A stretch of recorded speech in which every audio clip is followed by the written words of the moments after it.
19 এপ্ৰিল তাৰিখে হ'ব লগা লোকসভা নিৰ্বাচনৰ এটা লোকসভা সমষ্টিৰ দুজন সাংসদ প্ৰাৰ্থীক লৈ বৰ্তমান ব্যাপক চৰ্চা চলি আছে। এই দুজন সাংসদ প্ৰাৰ্থী হৈছে কংগ্ৰেছ দলৰ গৌৰৱ গগৈ ডাঙৰীয়া আৰু বিজেপি দলৰ তপন গগৈ ডাঙৰীয়া। আমি সকলোৱে দেখি আহিছোঁ বৰ্তমান দুইজনৰ নিৰ্বাচনী প্ৰচাৰ চলাই আছে, য'ত গৌৰৱ গগৈ ডাঙৰীয়াৰ নিৰ্বাচনী প্ৰচাৰ বুলি ক'লে হাজাৰ হাজাৰ ৰাইজে সঁহাৰি আগবঢ়ায় আৰু গৌৰৱ গগৈৰ তুলনাত তপন গগৈ ডাঙৰীয়াৰ নিৰ্বাচনী প্ৰচাৰত ৰাইজৰ ইমান সঁহাৰি দেখিবলৈ পোৱা নাযায়। এয়া হৈছে কিয়? এইবাৰ ৰাইজে ভাবিছে যে এজন যোগ্য প্ৰাৰ্থী মনোনীত কৰি ৰাইজৰ প্ৰতিনিধি কৰি সংসদলৈ প্ৰেৰণ কৰিব পাৰে, যাতে সংসদত গৈ তেওঁ ৰাইজৰ দুখ দুৰ্গতিৰ কথা সুন্দৰকৈ খুলি ক'ব পাৰে। আৰু এই সকলোবোৰ গুণ এইবাৰ ৰাইজে দেখিছে গৌৰৱ গগৈ ডাঙৰীয়াৰ ব্যক্তিত্বত। এইবাৰ ৰাইজে ভাবিছে যে কোনো দল চাই বা কোনো পুৰণি পৰম্পৰাক ৰক্ষা কৰিবৰ কাৰণে নিজৰ ভোটটো প্ৰদান নকৰি যোগ্য ব্যক্তি যোগ্য প্ৰাৰ্থীক নিজৰ ভোটটো প্ৰদান কৰি নিজৰ ভোটটোৰ মান ৰাখিব। আৰু এইবাৰ সকলো ৰাইজে মিলি এজন সুদক্ষ আৰু এজন স্পষ্টবাদী ব্যক্তিক সংসদলৈ পঠোৱাৰ সিদ্ধান্ত গ্ৰহণ কৰিছে, যাৰ নাম হৈছে গৌৰৱ গগৈ ডাঙৰীয়া। আৰু আজি গৌৰৱ গগৈ ডাঙৰীয়াই আমাৰ এই অঞ্চলটোলৈ আহি কেনেধৰণৰ কথা কৈ গ'ল আৰু কেনেধৰণৰ প্ৰতিশ্ৰুতিবদ্ধ হৈ গ'ল, আপোনালোকে এই ভিডিঅ'টো শেষলৈকে চালে সুন্দৰকৈ গম পাব।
কংগ্ৰেছ দ্বাৰা আয়োজিত এইখন নিৰ্বাচনী সভাত উপস্থিত থকা প্ৰদেশ কংগ্ৰেছৰ সাধাৰণ সম্পাদিকা পল্লৱী শইকীয়া গগৈ ডাঙৰীয়ানী, উপস্থিত থকা বিধায়িনী দলৰ দলপতি দেৱব্ৰত শইকীয়া ডাঙৰীয়া, উপস্থিত থকা আমাৰ ব্লক কংগ্ৰেছৰ সভাপতি দেৱেন শইকীয়া ডাঙৰীয়া, উপস্থিত থকা আমাৰ ব্লক কংগ্ৰেছৰ উপসভাপতি গোহাঁই ডাঙৰীয়া, ইয়াত উপস্থিত থকা আমাৰ ৰাজ্যিক যুৱ কংগ্ৰেছৰ উপসভা নেত্ৰী সাগৰিকা বৰা ডাঙৰীয়ানী, সম্পাদক উদিত ভানু দাস ডাঙৰীয়া, উপস্থিত থকা মণ্ডলৰ সভাপতি মহোদয়, মহিলা মণ্ডলৰ সভানেত্ৰী মহোদয়া আৰু ইয়াত উপস্থিত থকা NSY যুৱ কংগ্ৰেছ, মহিলা কংগ্ৰেছ, ব্লক কংগ্ৰেছ, লগতে ৰাইজৰ দল, অসম জাতীয় পৰিষদ দল, CPM, CPIM দলৰ সতীৰ্থসকল আৰু ইয়াত উপস্থিত থকা শ্ৰদ্ধা ৰাইজ। ইতিমধ্যে আপোনালোকৰ মাজত আহি কিবা দীঘল বক্তৃতা দিব লাগে মই নাভাবোঁ। সকলোৱে অৱগত,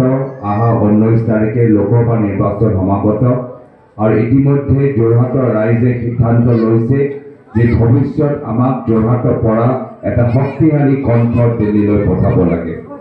যি কণ্ঠই আমাৰ প্ৰিয় অঞ্চলৰ সমস্যাবোৰ ব্যক্ত কৰিব পাৰে, যি কণ্ঠ আমাৰ বয়োজ্যেষ্ঠসকলৰ আশা ব্যক্ত কৰিব পাৰে, যি কণ্ঠ আমাৰ যুৱকসকলৰ অভাৱ অভিযোগবোৰ কণ্ঠ কৰিব লাগে। আৰু সেইকাৰণে মই য'তে যাওঁ মানুহে এটাই কথা কয় যে আপোনালোকে চিন্তা নকৰিব, আপুনি জিকি আছে। আৰু ৰাইজ যিদৰে ওলাই আহি আমাৰ লগত ফটো তুলিছে, চেল্ফি লৈছে, সেইটোৱে প্ৰমাণ কৰে যে ৰাইজৰ মৰম, সেইটোৱে প্ৰমাণ কৰে যে ৰাইজ আমাৰ প্ৰতি কিমান আমাক আশীৰ্বাদ প্ৰদান কৰিছে। কোনোৱে পাহৰি যোৱা নাই যে মোৰ পিতৃ প্ৰাক্তন মুখ্যমন্ত্ৰী প্ৰয়াত তৰুণ গগৈদেৱ অসমৰ কাৰণে কি কৰি গ'ল। 2001 চনৰ আগত যেতিয়া AJP চৰকাৰ ৰাজ্যত আছিল, কেন্দ্ৰত BJP চৰকাৰ আছিল, তেতিয়া চাৰিওফালে আলফা আৰু চালফা ভয় আছিল। সন্ধিয়া সময়ত ঘৰৰ পৰা ওলাই যাওঁতে আমাক ভয়। চৰকাৰী চাকৰিয়ালে তেওঁলোকে দৰমহা সময়মতে নাপায়, শিক্ষকসকলে আন্দোলন কৰিবলৈ বাধ্য। তেনেকুৱা এটা পৰিস্থিতিত কংগ্ৰেছৰ চৰকাৰ গঠন হ'ল। প্ৰাক্তন মুখ্যমন্ত্ৰী তৰুণ গগৈদেৱে অসমৰ নেতৃত্ব ল'লে চৰকাৰী চাকৰিয়ালে তেওঁলোকে নিজৰ দৰমহা পালে পেঞ্চন পাবলৈ আৰম্ভ কৰিলে শিক্ষকসকলে দৰমহা পালে আৰু তাৰ পিছত পৰ্যায়ক্ৰমে আমাৰ মহিলাসকলক বিভিন্ন সুবিধা দিয়া গ'ল মামনি মাজনী বাইদেউ নবৌ আইদেউ আমাৰ দিনত শিপিনীসকলে বিনামূলীয়া ভোটা পাইছে বিনামূলীয়া তাঁতশাল পাইছে যি গামোচা বৈছিল তাৰ ভাল মূল্য পাইছে আমাৰ দিনত বৃদ্ধসকলে বৃদ্ধ পেঞ্চন পাইছে শিল্পীসকলে শিল্পী পেঞ্চন পাইছে 108 আশা কৰ্মী নিযুক্তি হ'ল আংগনবাড়ী কৰ্মী নিযুক্তি হ'ল মেট্ৰিক পৰীক্ষাত ফাৰ্ষ্ট ডিভিজন পোৱা ল'ৰা ছোৱালীবোৰ বিনামূলীয়া কম্পিউটাৰ বিনামূলীয়া লেপটপ আজি তেখেতৰ পুত্ৰ হিচাপে আজি আপোনালোকৰ মাজত আহিছোঁ আৰু আজি এই নিৰ্বাচনী প্ৰচাৰ যোগেদি এইখিনিয়ে বিষয় লৈ আজি মই প্ৰচাৰ চলাই আছোঁ এই নিৰ্বাচন মাত্ৰ মোৰ ব্যক্তিগত নিৰ্বাচন নহয় এই নিৰ্বাচনৰ জৰিয়তে ৰাইজৰ মূল সমস্যা আমি দাঙি ধৰিছোঁ যদি আমি বয়োজ্যেষ্ঠসকলৰ বাবে চিন্তা কৰোঁ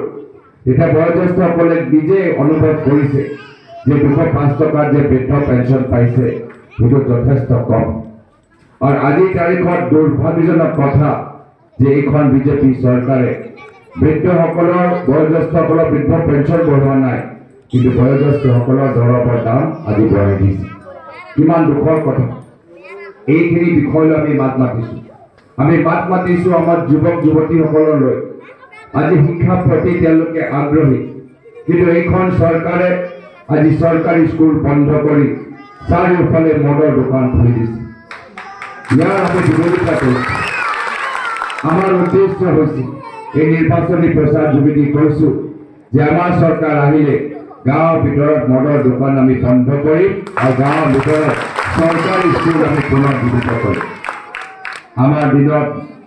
আমাৰ যুৱক যুৱতীসকল বিনামূলীয়া কম্পিউটাৰ বিনামূলীয়া লেপটপ পাইছে আজিৰ তাৰিখত সেইখিনি আঁচনি দিয়া হোৱা নাই আজিৰ তাৰিখত নিবনুৱা হৈ আছে আৰু সেইকাৰণে আমাৰ কংগ্ৰেছ দলৰ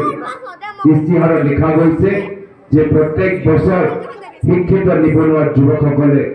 প্ৰত্যেক বছৰ 1 লাখ টকা পাব যেতিয়ালৈকে তেওঁলোকে সংস্থাপিত নহয় আমাৰ উদ্দেশ্য হৈছে যে আমি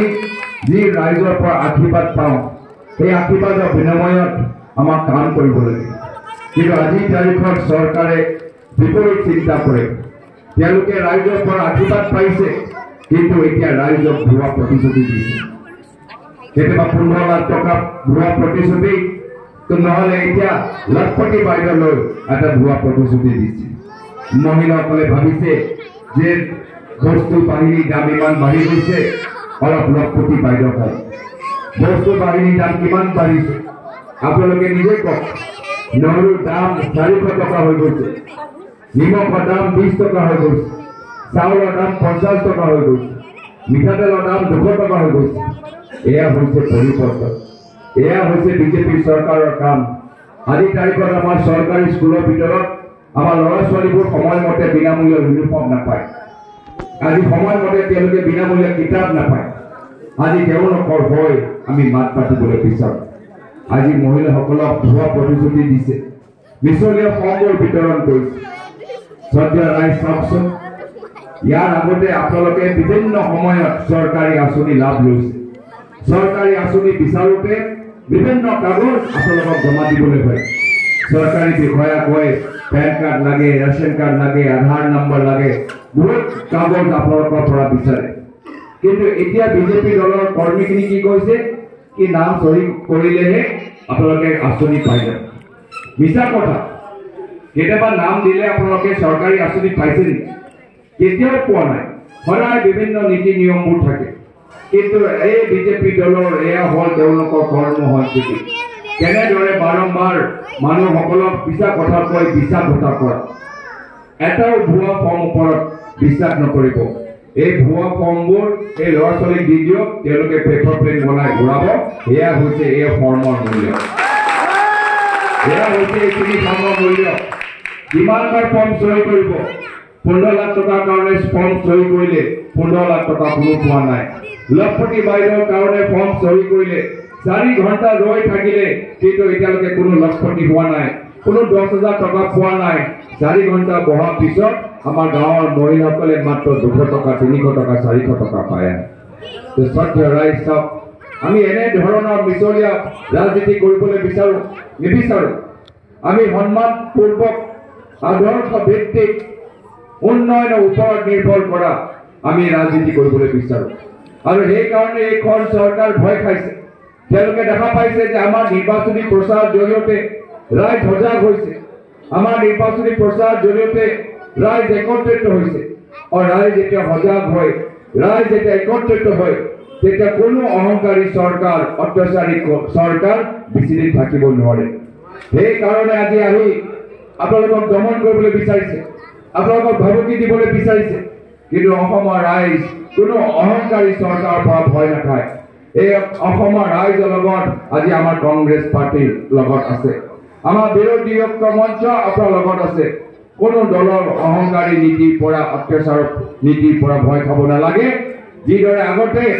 বহুত বছৰ আগতে কংগ্ৰেছ অহাৰ পিছত আলফা চালফা ভয় নাইকিয়া হৈ গ'ল ভৱিষ্যতে কংগ্ৰেছ অহাৰ পিছত এই বিজেপি চৰকাৰৰ ভয় নাইকিয়া হৈ যাব আজি ৰাইজে আমাক কৈছে যে কা আমি নামানো কিন্তু এইখন চৰকাৰ আমাৰ ওপৰত জাপি দিছে কৈছে কা বিৰোধিতা কৰিলে জেললৈ পঠাই দিব ৰাইজ আপোনালোকৰ ওচৰত এটা সাধাৰণ বিকল্প আছে আহা 19 তাৰিখে হাতৰ চুৰপত ভোট দি আমাৰ জয়যুক্ত কৰক আৰু আমাৰ প্ৰথম চৰকাৰী কেবিনেট মিটিঙৰ ভিতৰত আমি সিদ্ধান্ত ল'ম যে কা আইন বাতিল হ'ব লাগিব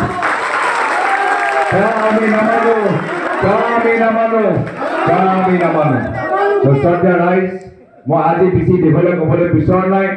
এই নিৰ্বাচনী পথত বিভিন্ন সভা যাবলৈ আছে আপোনালোকৰ আশীৰ্বাদ বিচাৰিছো আজি নিজকে এজন ঘৰৰ ল'ৰা হিচাপে চিনাকি দিছো আৰু নিজৰ ঘৰৰ ল'ৰা হিচাপে আপোনালোকে আশীৰ্বাদ কৰে তাৰ বাবে বিনম্ৰভাৱে অনুৰোধ জনাইছো আৰু মই কথা দিছো যে সাংসদ হৈ যোৱাৰ পিছত আকৌ বাৰম্বাৰ আপোনালোকৰ মাজত আহিম আমাৰ ওচৰত যিমানখিনি কাম কৰিবলগীয়া আছে আপোনালোকৰ বহলভাৱে আলোচনা কৰি আমি ধাৰাবাহিক ক্ৰমে আমি কামখিনি কৰিবলৈ আৰম্ভ কৰিম ভৱিষ্যত আপোনালোকে নিজৰ এজন সাংসদ পাবলৈ গৈ আছে আগতীয়াকৈ হলো শুভেচ্ছা জ্ঞাপন কৰিলো লগতে আগতীয়াকৈ হলো ৰঙালী বিহুৰ উল্লেখ যাচি পুনৰবাৰ চবকে ধন্যবাদ জ্ঞাপন কৰি কৃতজ্ঞতা জ্ঞাপন কৰি আহা 19 তাৰিখে হাতৰ চুৰপত ভোট দিবলৈ অনুৰোধ জনাই ইয়াতে নিজৰ চমু দুআষাৰ সামৰিছো ধন্যবাদ জয় হিন্দ জয়